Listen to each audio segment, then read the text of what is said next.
이야기는 1941년 8월 중순 충청북도 청주군 오창면에서 발생한 사건을 각종 자료를 바탕으로 재구성하여 각색한 이야기입니다.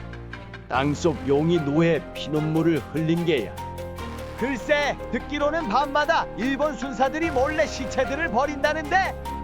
1941년 8월의 어느 날 청주 오창면의 한 작은 농촌 마을. 자욱한 안개가 밭둑길을 덮고 새벽닭 울음소리가 고요한 하늘을 깨웠다. 김씨 안학은 새벽부터 물동이를 이고 곧장 우물가로 향했다. 오늘도 텃밭과 콩나물 시루에 물을 주고 밥도 지어야 했다. 우물가에 선 김씨 안학은 두레박을 천천히 우물 속으로 내렸다. 첨벙 물에 닿는 소리가 들렸다. 낑낑대며 물을 길어 올리는 김씨 안학. 그녀는 두레박 안에서 찰랑거리는 것을 보고 소스라치게 놀라 줄을 놓칠 뻔했다. 에구머니나, 이게 뭐람? 물빛이. 본래 맑고 투명해야 할 물빛이 진한 핏빛처럼 붉게 변해 있었다. 심지어 붉은 물 표면에는 끈적한 기름막이 둥둥 떠 있었고 가까이 다가가니 피 냄새와 비슷한 비릿하고 역한 냄새가 강하게 풍겼다. 인상이 저절로 찌푸려졌다. 대체 이 일을 어떻게 해야 한담? 우물 문제는 혼자만의 문제가 아닌 마을 전체의 중대한 일이었다. 결코 독단적으로 해결할 일이 아니었다. 김씨 안학은 마을 사람들에게 이 사실을 알렸다.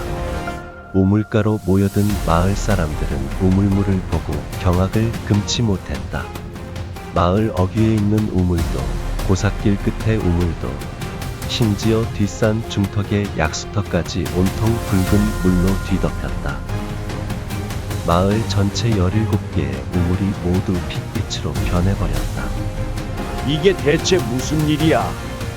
마을에 저주가 내린 게 분명해. 땅속 용이 노예 피눈물을 흘린 게 틀림없어. 글쎄, 듣기로는 밤마다 일본 순사들이 몰래 시체들을 버린다는데. 마을 사람들은 불안에 휩싸였다. 당장 무당을 불러 굿을 해야 한다는 사람들도 있었다. 문제는 당장 마실 물도, 밥 지을 물도, 가축들에게 먹일 물도 없었다. 마을 사람들은 울며 겨자 먹기로 3km나 떨어진 시냇물까지 물을 길어 다녀야 했다. 찌는 듯한 여름볕에 마을 사람들의 발걸음은 점점 땅에 붙는 듯 무거워졌다. 그러는 사이 우물물의 핏빛은 점점 짙어져 갔고 악취는 물속에서 솟아오르듯 퍼져나갔다. 온 마을 전체가 암울한 공포로 뒤덮였다. 며칠 뒤 또 다른 비극이 찾아왔다. 붉은 우물물을 마신 소와 돼지들이 하나같이 쓰러지기 시작했다. 힘없이 픽픽 쓰러지는 가축들을 보며 마을 사람들은 발만 동동 굴렀다. 48시간도 채 안 되어 20마리가 넘게 죽어 나간 것이다. 논밭의 작물들도 시름시름 앓더니 잎이 누렇게 변해 말라 죽어갔다. 삽시간에 마을은 피폐해져 갔다. 급기야 무당을 불러 굿을 3번이나 지낸 마을 사람들. 돼지머리를 올리고 노새 징을 울리고 북을 두드리며 용왕님과 산신령님께 빌고 또 빌었다. 그러나 헛수고였다. 마을 사람들은 깊은 절망에 빠졌다. 이 사실을 일본 주재소에 알린 마을 구장은 마을 사람들을 안심시켰다. 안심하시오. 곧 일본 순사가 와서 우리 마을을 구해줄 것이오. 잠시 후 일본 순사 몇 명이 마을에 들이닥쳤다. 떠들썩하게 구판이나 버리고 쓸데없는 미신 따위나 믿는다고 문제가 해결될 것 같다. 오늘부터 마을 내 모든 우물 사용을 전면적으로 금지하겠다. 그리고 신사님께 기도하면 너희 조선인들에게 닥친 재앙과 애군이 모두 사라질 것이니 구장 사무소 앞으로 집결. 순사의 철퇴 같은 발길질에 마을 사람들은 속수무책으로 당했고 그들의 공포에 질린 몸짓은 한낱 미풍에도 날아가는 한 송이 꽃과도 같았다. 어느덧 구장 사무소 앞에 모인 마을 사람들. 그들은 피눈물을 삼키며 신사에 참배했다.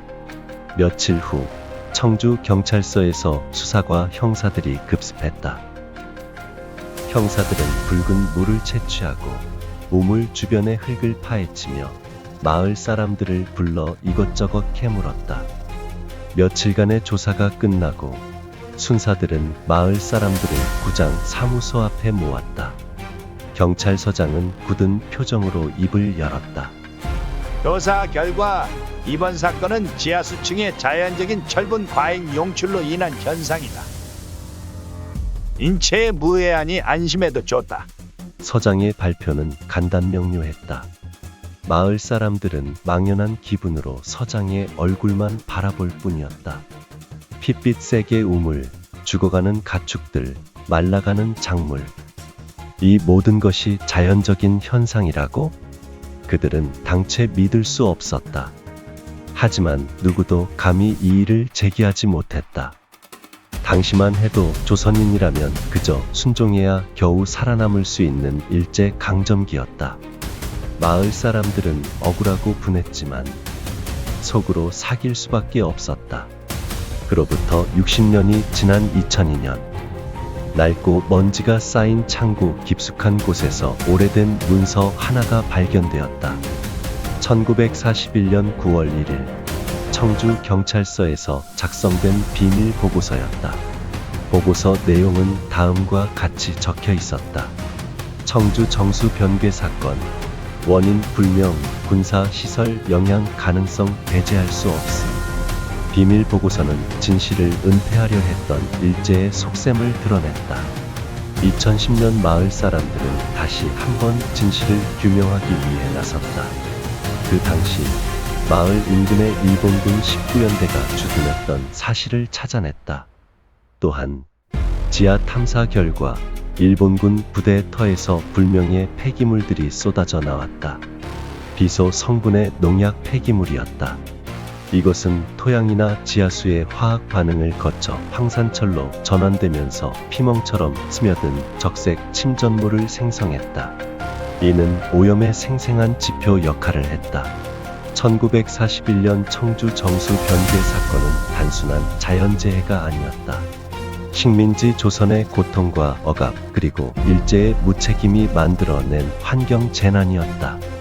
그들이 말하는 땅속 용이 흘린 피눈물은 어쩌면 당시 억울하게 쓰러져간 조선인들의 애달픈 눈물이 아니었을까.